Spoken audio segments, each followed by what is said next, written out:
A třetí nejlevnější zdarma. Akce platí do 24. listopadu na celý sortiment. Harris Sports.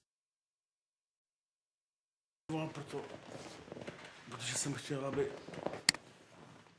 rodina byla pohromadě, jo, proto jsem volal. Přemýšlel jsem nad tím a...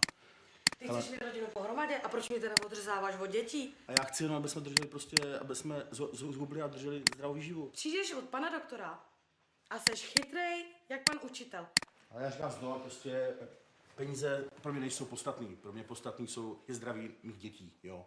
A nad tím nehodlám prostě slavit, jo. Až budeš se mnou mluvit jiným tónem, tak se možná domluvíme. Podívej se, jak se mnou jednáš. Kydáš na mě hnůj, no nezlob se na mě, ale tohle si nenechám líbit. Já nechápu, proč jsem sem chodila. Tohle fakt nemá smysl se takhle domlouvat. No, vypadá to je nakonec. To vypadá opravdu na definitivní konec. Nerozumím. Přestávám mu rozumět. Najednou to prostě nefunguje. Najednou je všechno špatně, já dělám všechno špatně. Chce po mně pomoct, ale přitom mě chce odříznout od dětí, no tak... Nevím. Takhle... Když mi ty děti veme, tak jak já mu budu pomáhat? Ty děti mě přece budou taky potřebovat.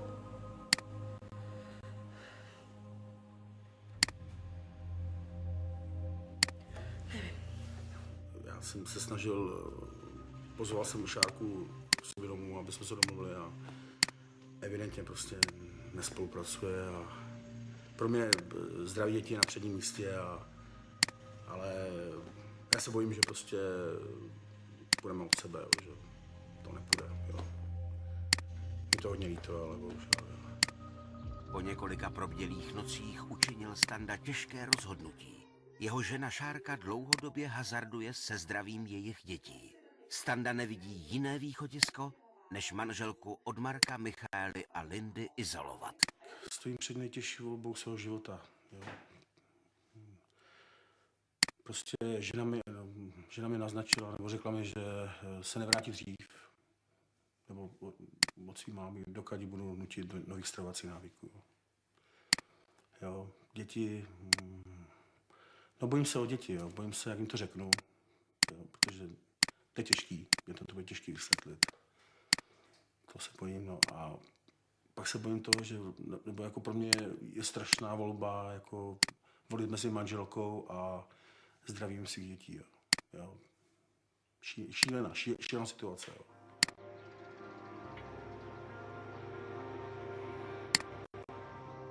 Týden po odchodu manželky má otec rodiny schůzku s advokátem. Standa chce vědět, jak může získat děti do vlastní péče. Pane Kubíčko, já vám to řeknu asi tak. Ten případ je opravdu neobvyklý v tom směru, že vy vlastně jste ani nepožádal o rozvod, je to tak? Ne, zatím nepožádal jsem. A v tomhle případě bych určitě doporučoval, pokud chcete získat děti do vlastní péče, tak určitě požádat o rozvod. Panu Kubíčkovi bych doporučoval rozvod z toho důvodu, že v případě, že se vrátí paní Kubíčková do společné domácnosti, bude se jednat o neřešitelnou situaci. No, nečekal jsem to, že budu muset požádat rozvod. Ale je mi jasný, že jsem nezaměstnaný, mám 3 děti. Bude to pro mě náročný. Jo, prostě se mě postarat. Ale najdu si práci a dokážu to. Nic mi nezbývá. Zdraví jeho dětí má pro Stanislava absolutní prioritu. Trojnásobného otce proto trápí obavy z budoucnosti.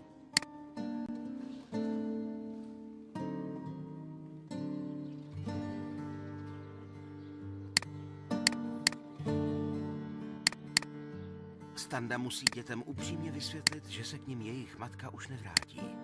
Standa svolá Marka, Michaelu a Lindu k rozhovoru do obývacího pokoje. Já se s maminkou rozvádět. Já proto dělám kvůli vám, kvůli vašemu zdraví, jo. Já nevím, jak na to je mi to strašně líto, co vám teď říkám, jo, protože to pro vás to nebude jednoduchý, jako. Já se budu snažit maximálně, abyste byli spokojení, jo. Že to pro vás je teď nepříjemná situace, jo, že... Holky, to zvládne prostě. pohodě, to je v pořádku, jo. A co bude dál? No, já se o vás budu starat, já udělám všechno pro to, abyste byli šťastní a spokojení, jo. Já si myslím, že to bude jenom přechodná věc a že když máma to pochopí, takže se k nám vrátí zase zpátky. A že zase to bude jako dřív.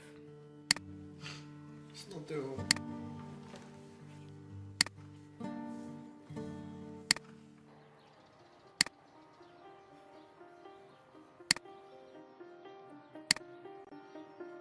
Šárka stále bydlí u své matky. Od chvíle, kdy dostala dopis od Stanislavova právníka, už domů nepřišla. Marek se však úplně změnil. Hrdě prezentuje svému otci první úspěchy při hubnutí. Tati! Pojď sem rychle! No, Já jsem zhubnul půl kila. fakt, jo. Chceš to vidět? No, to je jasný. Hele. Ukáž. No, fakt, že jo? Ty jsi fakt zubnul. Ty jsi dobrý, ty jsi super. Perfektní chlap, já s tebou mám radost. Super. Kluk prostě zhubnul a on je šťastný, prostě já to prožívám s ním, prostě je to pokrok, prostě to bomba, jo, prostě věří tomu, že to funguje, teď tomu věří, protože zhubnul, viděl to, jásal, když mě volal prostě a jsme nadšený, já jsem nadšený, on je nadšený, jo, a vidím, že to funguje prostě, jo. Dobrý, klapák. Dnes soud rozhodne ve věci svěření dětí do péče. Standa čeká s dětmi před budovou soudu. Také Šárka se svou advokátkou jsou na místě. Jenom Marek zůstal doma. To je něco neuvěřitelného. Já jsem si mě nikdy nenapadlo, že by to mohlo dojít až tak daleko.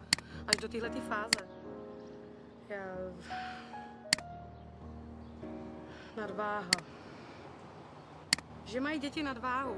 Je to důvod, aby mi bral děti? Aby mě zbavil péče? Chce po mně pomoct a ty děti mi chce vzít?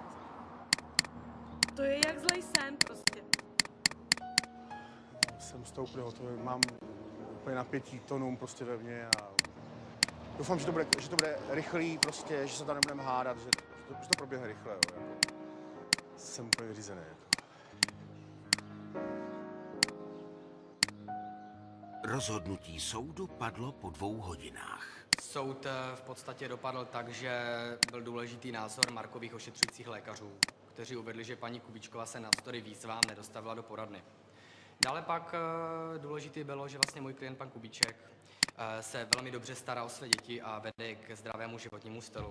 To na základě toho vedlo vlastně soud k předběžnému opatření. Děti by byly svěřeny do péče, sice na přechodnou dobu, do rozvodu, ale zatím vítězství prostě. Super, jsem šťastný. Také dcera Michaela je spokojená. Zvykla si na nový život s otcem. Šárka je zdrcená. Pro víkendy, které tráví se svými dětmi, jí soudce důrazně nařídil sestavit zdravější jídelníček. Chtěla jsem být jenom hodná máma. Aby měli děti všechno, dopřát jim.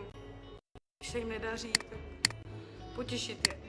Nenapadlo mě, že zrovna tohle by mohlo být tak špatný.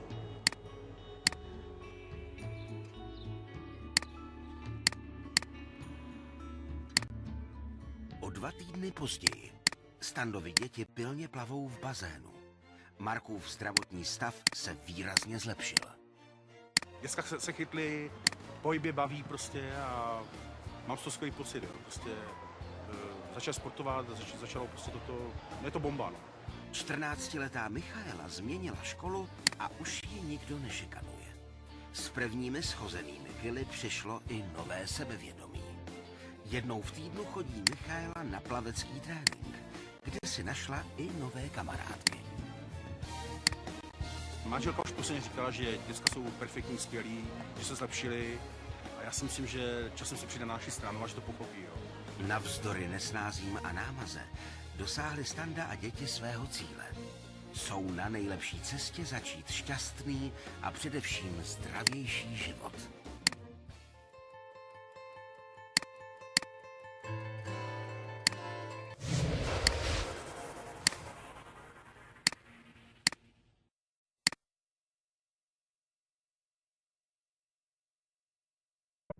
I chvíle bez elektřiny mohou být fajn, když o nich víte předem. Zaregistrujte se na čes.cz a my vám včas pošleme SMS-ku o plánovaných odstávkách. Protože vaše energie je na prvním místě. Jsme s vámi. Skupina ČES.